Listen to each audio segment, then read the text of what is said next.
few whom we can't stand. Well, that's not going to make a change in the world. That's not going to stop anything. But we can change. We can actually try to have an understanding that there is only one quality in the heart which makes any difference to the outer world and to our own inner life. That there's only this one quality of love which makes it possible to live together in harmony. Now you know yourself that if a family lives together and they don't love each other, it's very difficult and very unharmonious, and they soon split up, and they're going to have a lot of verbal wars, and they might even throw the crock away. And if you work in an office where people don't have any regard for each other and compassion for each other for their difficulties, life is extremely unpleasant. We can only be together when we love each other. It seems as if that is such an obvious statement that one shouldn't have to make it, and yet it's not being practiced. Jesus said, love thy neighbor as yourself. Well, it's the same thing, isn't it? Everybody agrees on it. All the spiritual masters have always agreed on it because it's obvious. We can't make it on this tiny little globe, this minute spaceship in the universe. We can't make it here if we don't love each other. Now, how are we going to do this? How are we going to love each other? Because we're all so imperfect and we don't look so lovable. We're not so beautiful, attractive, handsome, clever, and all the rest of it. So how do we manage? We don't worry about any of those qualities. It doesn't matter. All we worry about is that our heart actually works properly and does what it's supposed to do. That's the only thing it's supposed to do. It's supposed to love. Love that which exists. Now we don't find it difficult to love a garden full of flowers. We don't find it so difficult to love a beautiful tree. Why do we find it so difficult to love each other? It's no different. We're exactly the same thing, part of this totality of existence. Flowers and trees and frogs and spiders and people and dogs, it's all existence. And the sky and the stars and the moon, we're all in it together. And what we're actually doing, even though we're sitting here, are not actually shooting, but what we're doing, we are destroying this existence on which we depend. We're destroying it through all sorts of things: pollution, hate, argumentation, resistance, overuse of the earth's wealth, overuse in some areas so that other areas haven't got anything. All that is based, and can only be based, all that difficulty, on one cause only. We don't love each other. We don't even love ourselves.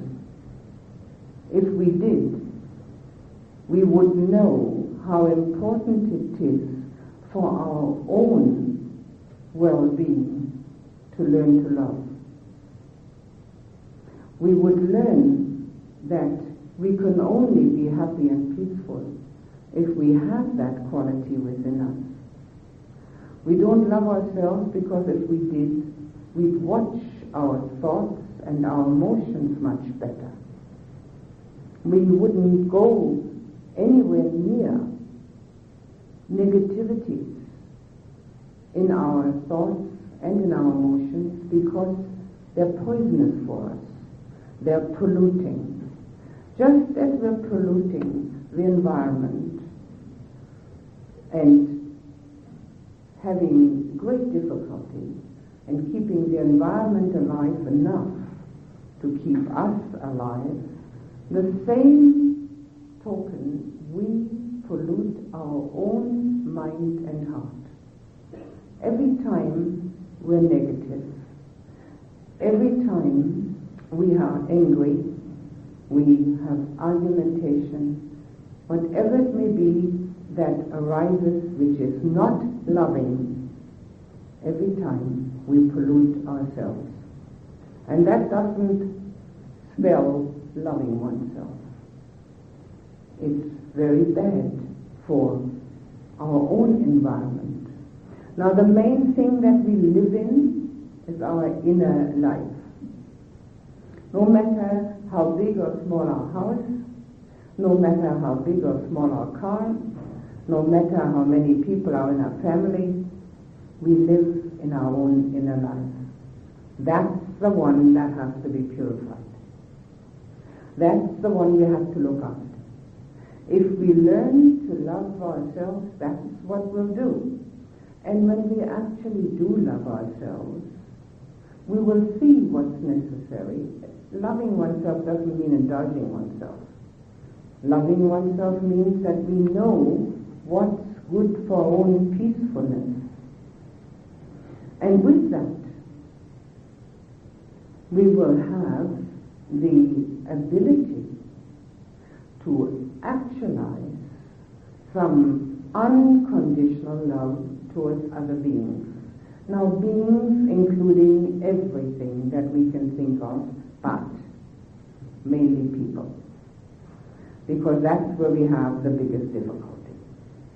It's not even quite as difficult to extend love towards a little mouse that's not supposed to be in the house as it is to extend love towards complete strangers. Our whole learning situation, day in and day out, can be directed towards this understanding that every time we have anything within that is negative, be it ever so justified in our mind, it hurts ourselves. We are hurting ourselves. And by hurting ourselves, we are hurting the whole of humanity, because we are humanity. We can never separate ourselves, as we're so well trying, all of us. We go inside our houses or our apartments and lock the door and lock the windows, and now we're safe. We're not. We can't be. There is no safety to be found, especially in that. The only safety we can find is within our own heart and mind, where there can be peace. We try to separate ourselves by judgment and discrimination. And in a reality, we are one existence. If we meditate, and our meditation comes together to concentration, we can actually experience the fact that there are no separate bodies and there are no separate minds.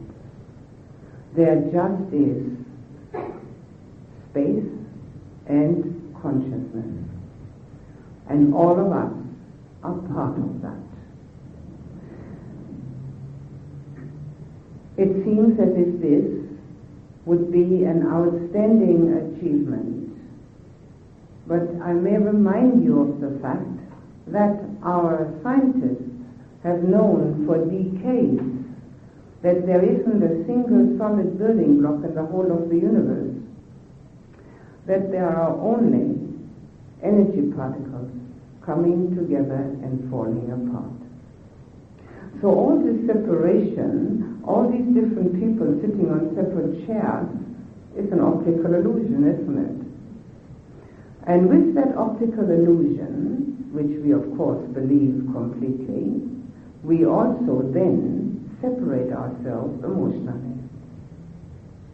And yet, if those scientists who found this out had included themselves in that understanding, they might have made an enormous change in the consciousness of mankind.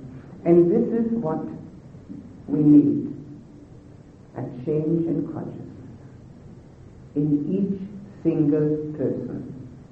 And there's nobody that can do it for us.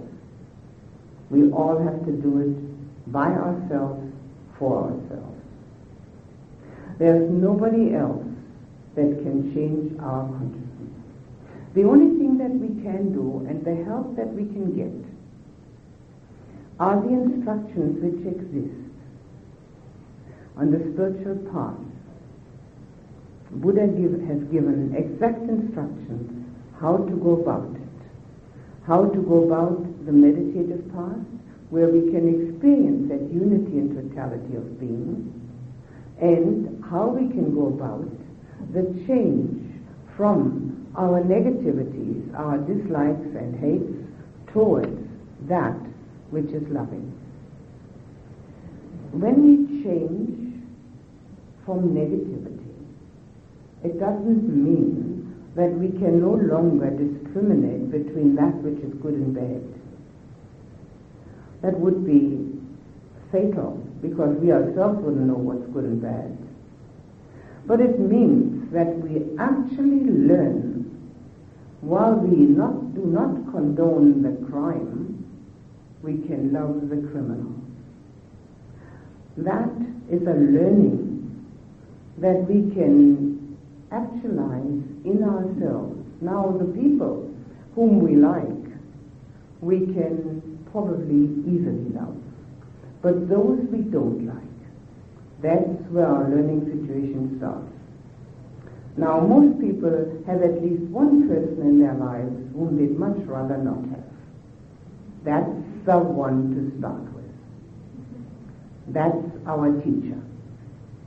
And if we use that person as our teacher, we will wind up being extremely grateful to that person. Because at the end we will recognize that he or she made it possible for us to love that which we do not consider lovable.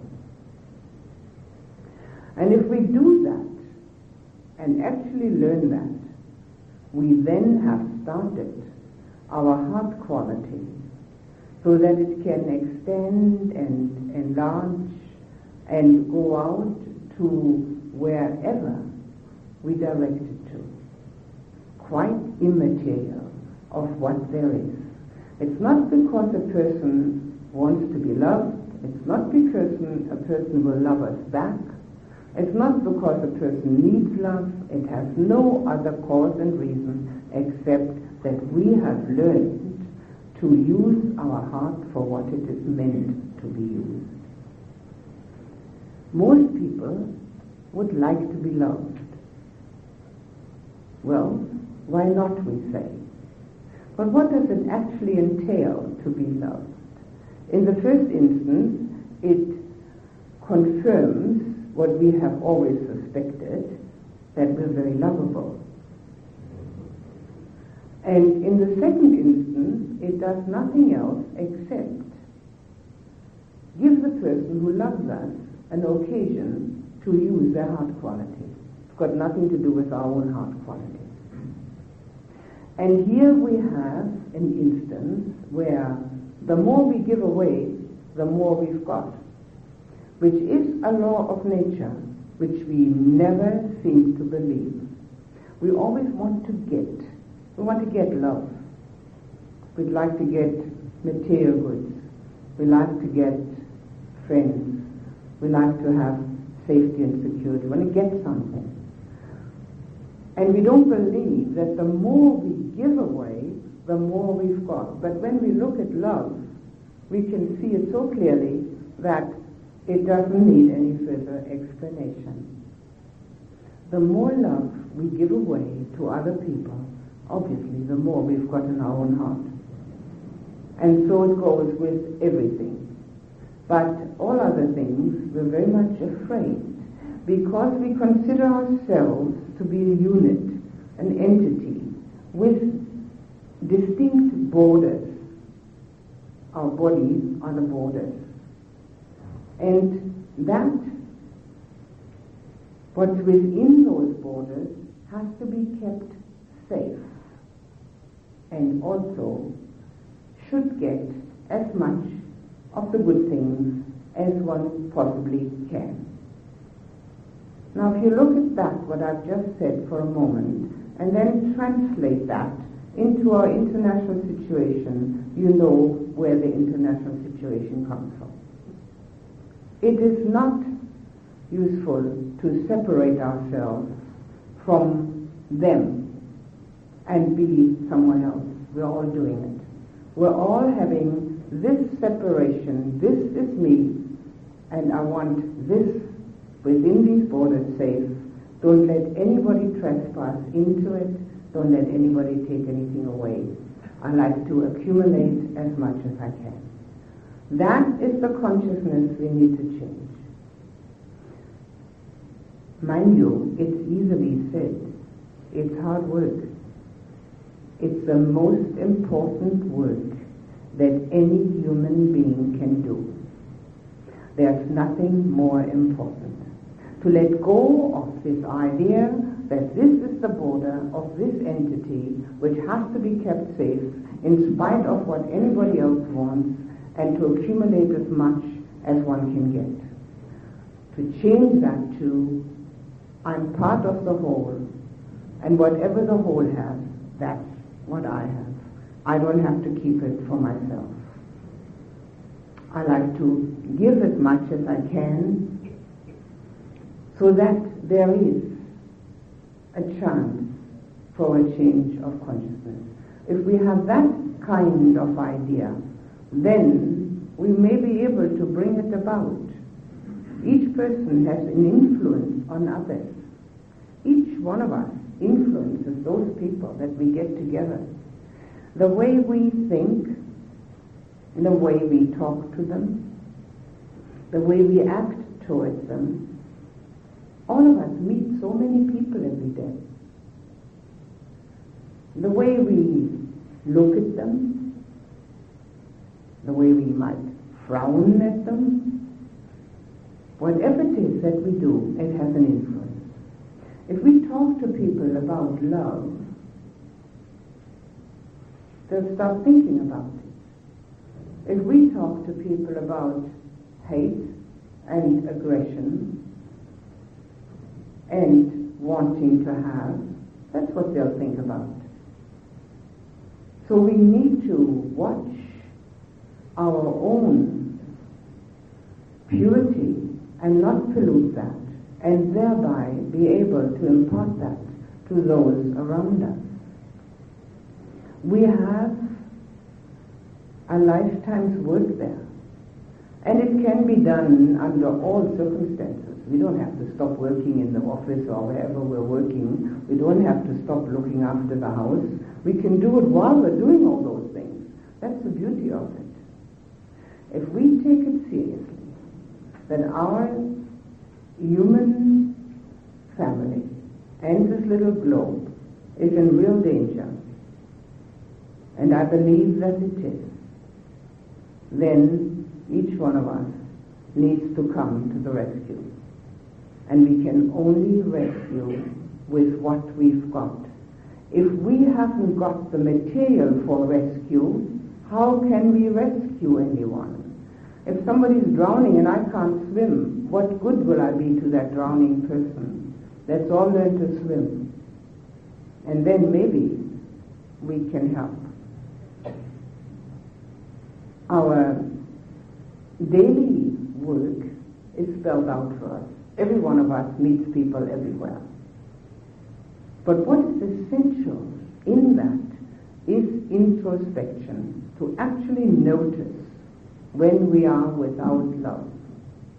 That's the essential aspect. That's the recognition. Blaming ourselves is totally useless because that's also negative. And then changing, gently, slowly, little by little. That's the one aspect, the daily living. Loving others sounds so simple, and yet we again and again stumble. Why? Because we have this idea of the things that we want from them. We've got the most horrible example of what happens when somebody wants something really badly. If this isn't going to sink in, this example, I don't think anything will. That's got to do it. It's never been brought home that much. We've never actually been participants. We're participants this time. It's all happening in front of our eyes.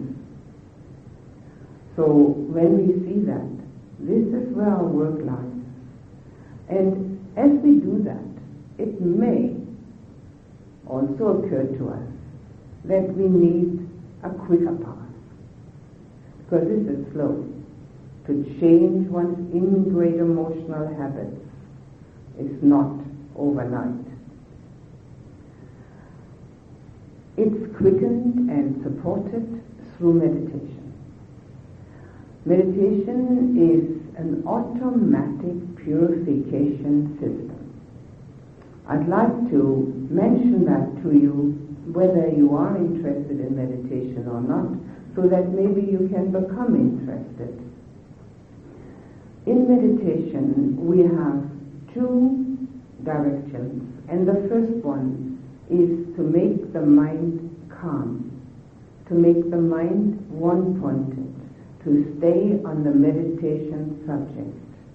Now, if the mind stays on the meditation subject, it cannot possibly think anything negative, because when it does, it's no longer on the meditation subject. So we have an inbuilt automatic purification system. The more often we do it, and the longer we stay one-pointed, the more purification takes place. What is actually happening within us, you can compare, if you like, to a garden that has weeds and flowers. We've got both. We've got weeds within us, and we have flowers. You all know that you've been angry. I think everybody knows that. And we all know we've also been loving. So we have weeds and flowers. Now, the weeds, of course, grow easier. Every gardener knows that. For some odd reason, weeds always grow quicker than the flowers. And they don't even need to be watered. It's a very odd phenomenon. So what does a good gardener do? Goes out every day and pulls out a few of those weeds, so that the flowers have more nourishment from the soil and can also receive the rain, the watering, the sunshine, which otherwise the weeds might get because they're overshadowing the flowers.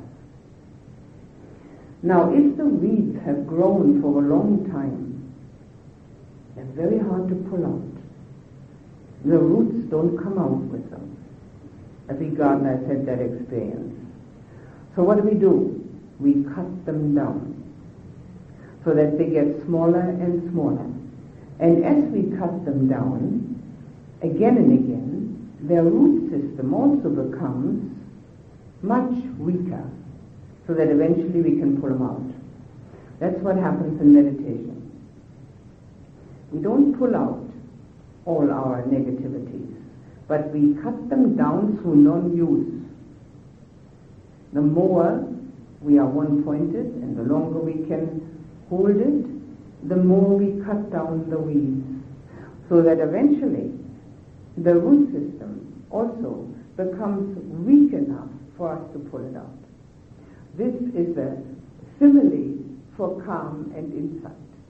Calm is the action of cutting the weeds down, and insight is the action of uprooting them. Obviously, calm is the means, insight's the goal. But we've got to start somewhere, we've got to do something. This is the time to do it. There is no better time, there is no other time than now. There is only now. See, the past is irrevocably gone.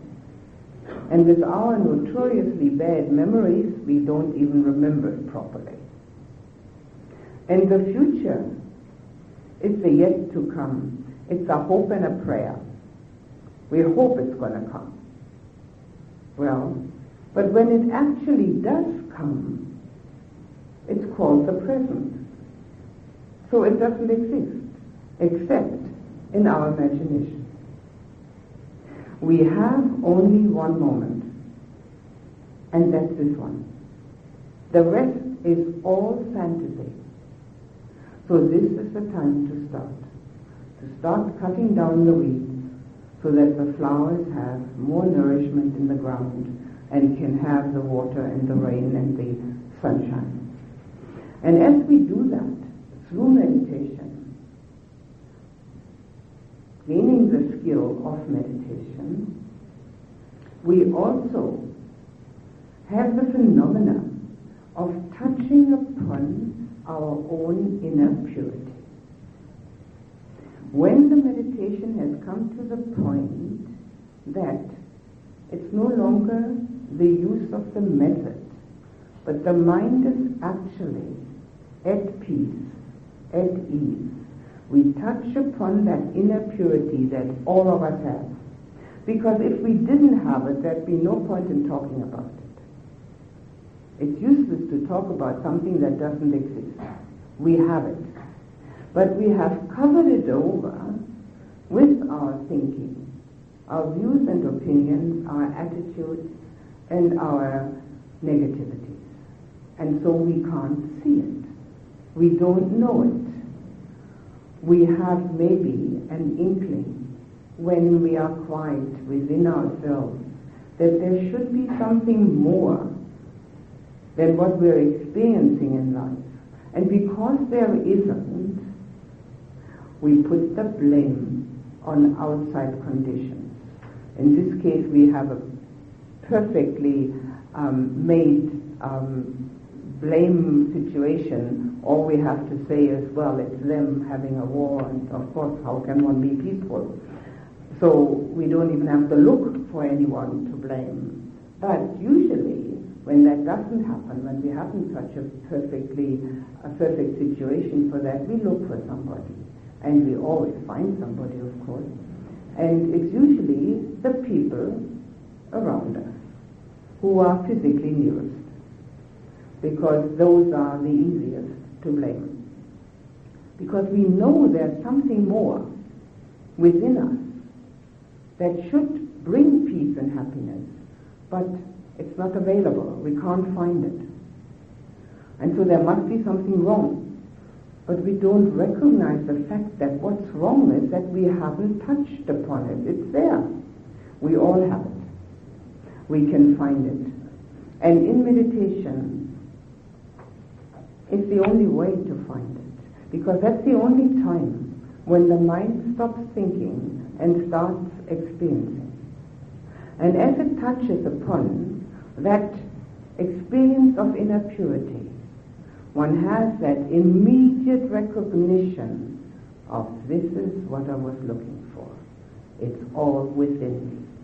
And as one has that recognition, one is of course strengthened in one's determination to make that a steady experience and not a once only, or only when one sits down to meditate.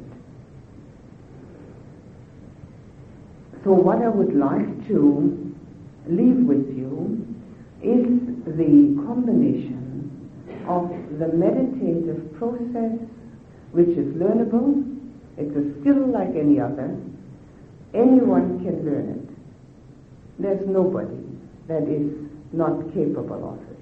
The only people who don't come to that point in their lives where they get in touch with their inner purity are those who don't practice. Anyone can do it. The combination of the meditative process with our process of introspection in daily living, noticing each moment as it occurs and changing ourselves to a different level of consciousness, which eventually will have sufficient repercussions. One cannot imagine that it wouldn't have. It must have, because we've seen the opposite. So if that has the repercussions it has, this will have it too. I will do a guided loving-kindness meditation with you, but before I do, if you have any questions, you can direct them to me now, and then I'll try and answer, and then we'll do the loving-kindness meditation together.